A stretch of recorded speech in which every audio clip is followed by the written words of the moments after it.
Joshua's boots crunched against the fresh snow, the cold air biting at his cheeks and turning each breath into a soft cloud of mist. He wiped his gloved hand across his brow, leaving faint streaks of frost on his coat sleeve.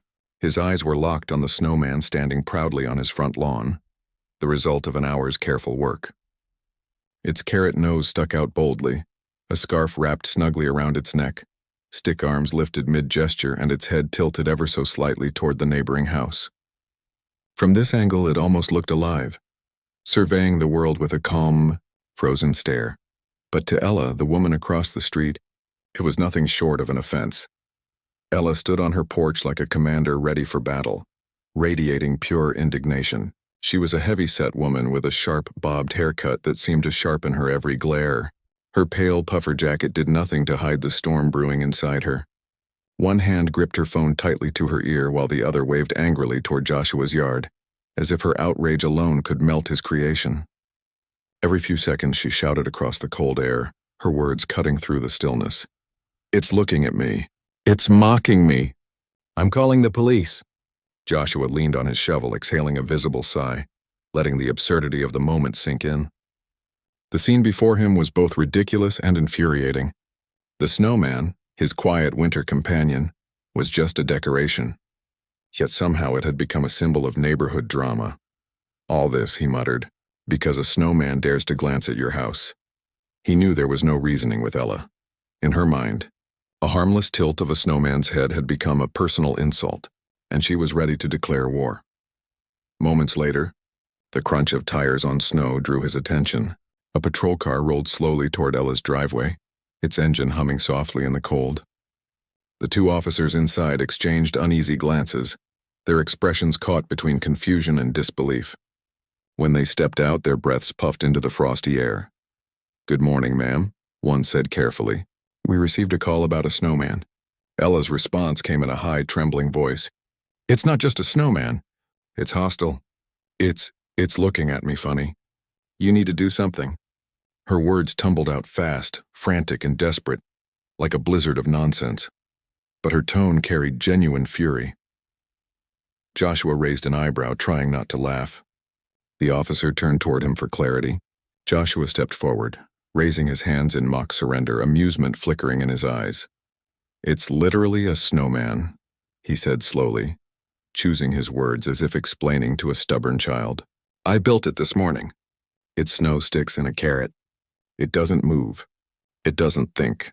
And it definitely doesn't have opinions about your house."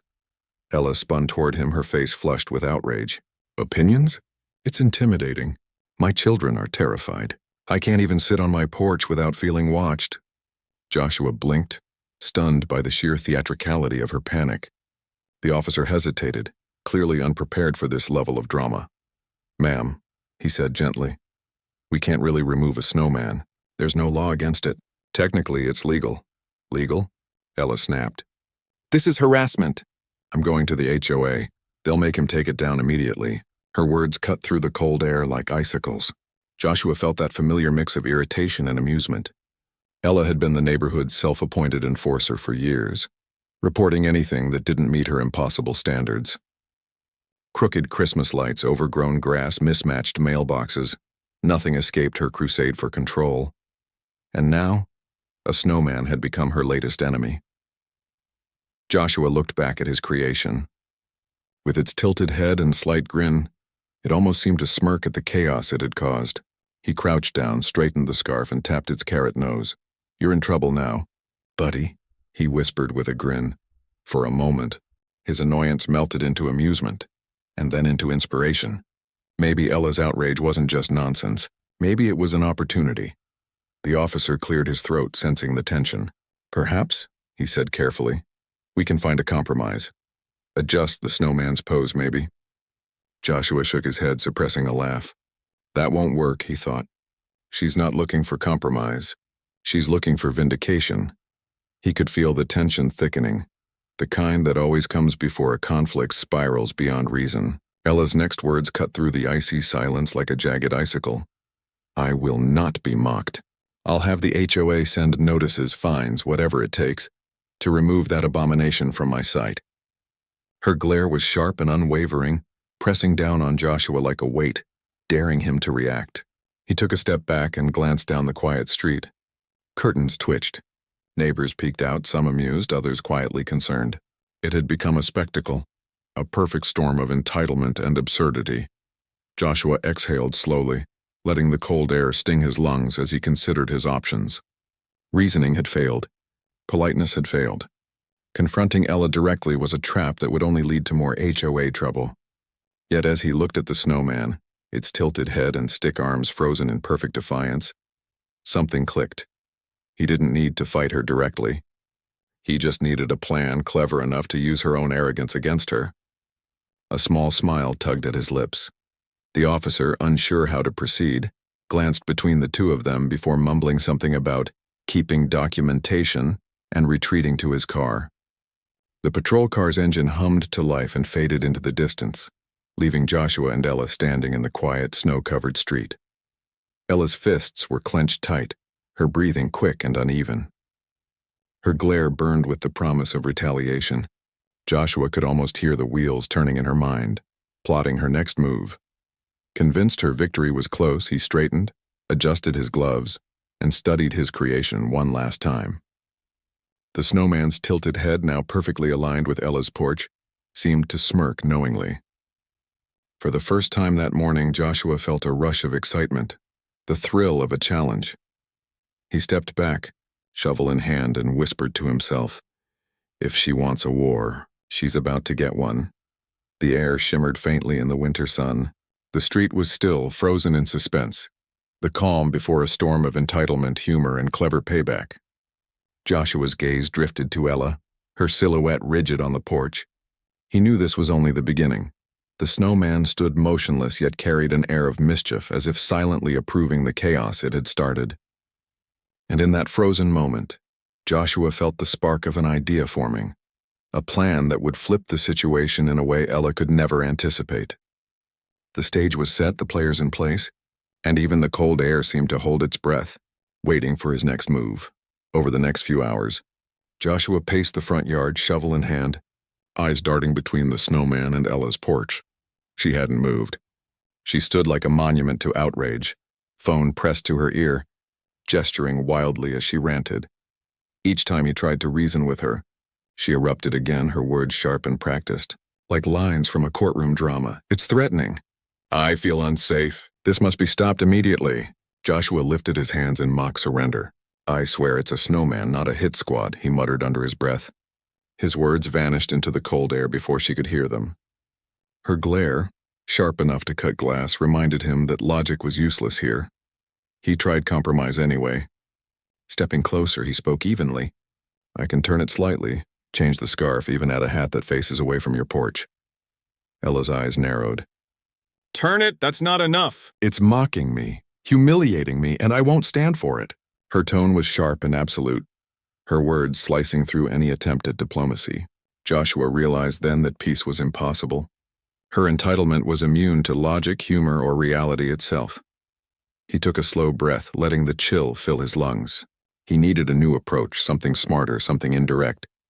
That's when the idea hit him, sudden and clear as the winter wind. If direct confrontation failed, he'd fight her with her own weapons: exposure, irony, and truth. He pulled out his phone and began recording. Every exaggerated gesture, every overblown complaint, every furious word. He made sure to capture the snowman in every shot, its tilted head framed perfectly as if it were watching the drama unfold. Neighbors peeked out from behind curtains, whispering and chuckling as they watched. Joshua caught glimpses of their reactions in the background: smiles, stifled laughter, shaking heads. Each video became a snapshot of absurdity, a growing archive of Ella's crusade against frozen innocence. By late morning, he posted the first short clip online, a simple video of the snowman and Ella shouting in the background, captioned, "When your HOA thinks a snowman has opinions." Within minutes, it began to spread. Likes, comments, and shares multiplied like snowflakes in a blizzard. The neighborhood group chat lit up. People laughed, defended Joshua, and joked about the world's most dangerous snowman. For the first time all day, Joshua felt warm, not from the weather, but from satisfaction. The storm had begun, and this time he was in control. Joshua leaned against the porch railing, watching chaos ripple through social media like wildfire. A grin tugged at his lips. The absurdity of it all was intoxicating, and the sense of control he felt again was almost euphoric. Ella, however, was relentless. Her phone never left her hand. Her eyes were bloodshot from hours of fury and self-righteous scheming. She had already contacted the HOA, sending an email marked urgent, packed with screenshots of Joshua's posts and long-winded accusations. Each line dripped with exaggerated outrage, painting him as some malicious provocateur, a villain in her personal drama. But Joshua knew her limits. Her reputation for overreaction would work against her. Once her claims were measured against the harmless reality of his snowy yard, they would crumble. Pride, he realized, was her greatest weakness, and pride was something he could turn into his most powerful weapon. As the afternoon sun reflected off the snow, Joshua began phase 2. He built another snowman, smaller, positioned strategically closer to the street, its head turned again toward Ella's house. He added a hand-painted sign that read, "Neighborhood Watch, Frost Division." Then he built another, and another, each slightly different, each carefully placed, so that from Ella's perspective, it looked as if the entire neighborhood had joined forces against her. By evening, half a dozen snowmen stood frozen in silent judgment, their stick arms outstretched mid-gesture, scarves fluttering lightly in the wind. The scene was equal parts whimsical and unsettling, a theater of absurdity crafted with surgical precision. It was perfectly legal, delightfully ironic, and designed to provoke a reaction without crossing a single line. Word began to spread. Neighbors whispered over fences and peeked through windows, some shaking their heads, others fighting back laughter. Joshua's harmless prank had become a community spectacle, each snowman a character in an unfolding comedy, every tilt of their heads a silent commentary on unchecked entitlement.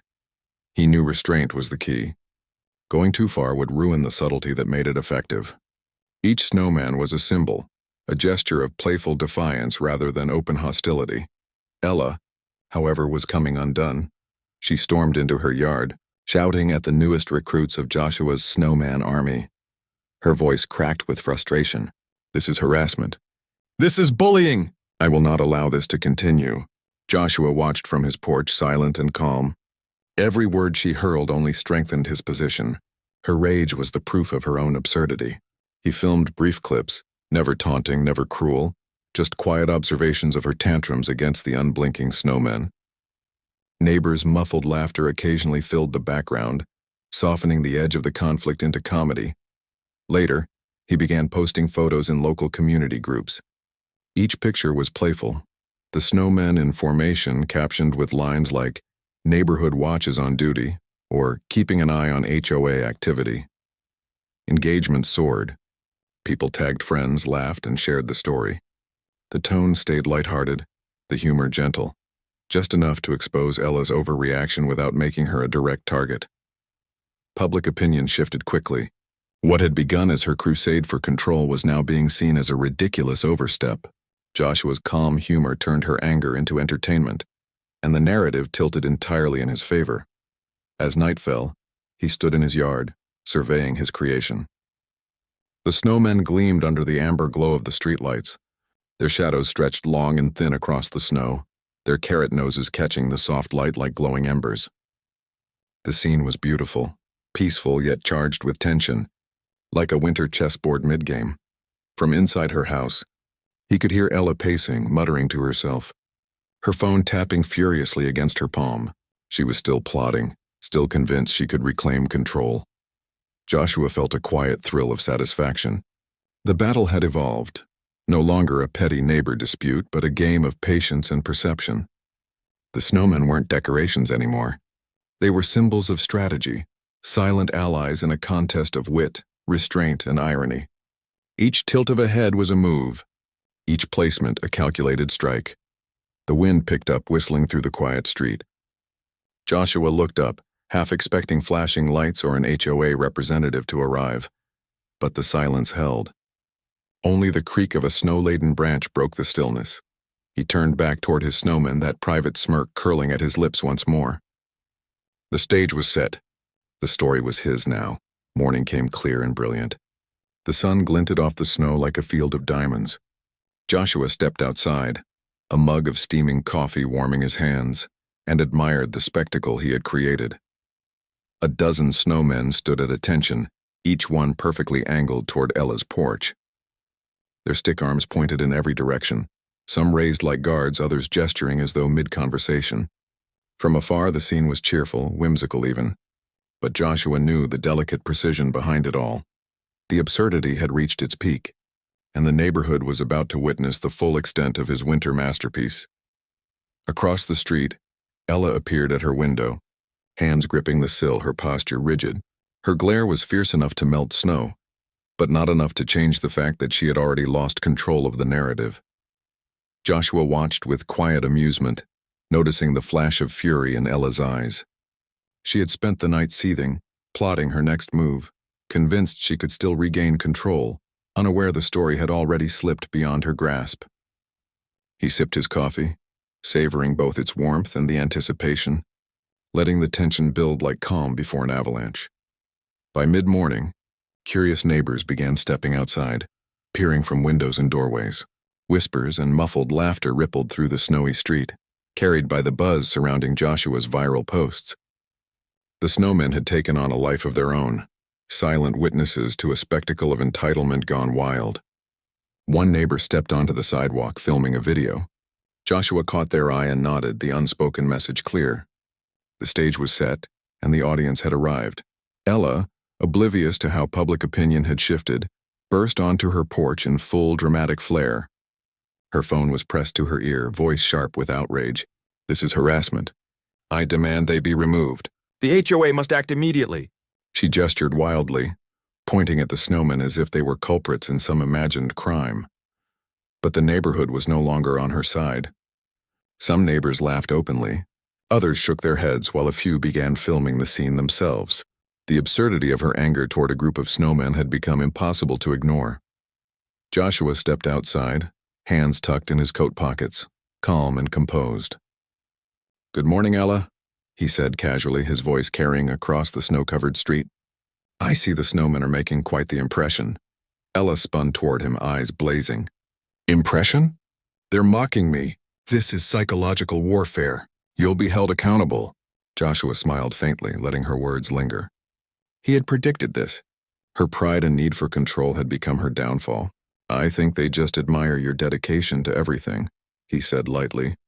The neighbors stifled laughter, and the more Ella shouted, the clearer the story became. By noon, the HOA arrived, summoned by Ella's frantic calls. The board members stepped onto the street, scanning the scene with a mix of confusion and amusement. One of them, holding a clipboard, finally spoke. "Mr. Joshua, we received complaints about your snowmen." Joshua gestured toward the snowy figures, his tone even. "They're just decorations," he said. "Built for fun, entirely within HOA guidelines." Ella's voice rose to a near scream. "Fun? This is harassment. He's targeting me." She pointed at each snowman as if exposing a secret plot. The HOA members exchanged looks, clearly struggling not to laugh. Her reaction far exceeded anything they could reasonably address. Phones were everywhere now. Videos rolled, photos snapped, and social media filled with clips of Ella's meltdown. The story spread quickly, turning her outrage into viral entertainment. Comments poured in, mocking the overreaction and celebrating Joshua's creativity. Every post, every share strengthened his position. What began as a petty neighborhood conflict had evolved into a masterclass in patience and quiet revenge. Joshua had managed to stay within the rules while exposing the absurdity of her behavior to everyone watching. As the hours passed, Ella's frustration grew more frantic. She demanded the HOA take immediate action, but the board had lost interest in her crusade. They gently reminded her that personal grievances couldn't dictate neighborhood decor. Her power crumbled with every word, replaced by embarrassment and disbelief. Joshua stayed calm, adjusting a snowman's scarf just slightly, its head tilted a little more toward her house, an innocent move that somehow made her angrier. Neighbors gathered, laughing quietly, recording, whispering. Children pointed in delight. The snowmen had become symbols of poetic justice. Ella's tantrum, once private, was now a public spectacle. Her shouting, her flailing gestures, every moment captured and shared. The neighborhood had witnessed her unraveling, and the narrative had shifted completely in Joshua's favor. By late afternoon, the situation reached its peak. Ella attempted to threaten legal action, but even her words sounded hollow. The HOA dismissed her complaints for lack of evidence, and the laughter that followed sealed her defeat. Joshua leaned against his porch railing, calm and reflective. The Snowman stood unmoved, silent sentinels of wit and patience. Across the street, Ella finally retreated inside, slamming her door. The brief flicker of her shadow behind the curtains marked both her surrender and her simmering resentment. As evening fell, the sky glowed in soft hues of indigo and rose. The snow sparkled under the fading light, and Joshua allowed himself a quiet sigh of satisfaction. Neighbors waved and called out friendly remarks, their laughter echoing down the street. Every viral clip, every shared laugh, every moment of her outrage had proven one thing: arrogance and entitlement always collapse under their own weight. Joshua turned back toward his house, smiling at the snowmen standing guard. The storm had passed, but the legend of the Snowman standoff would linger long after the snow melted.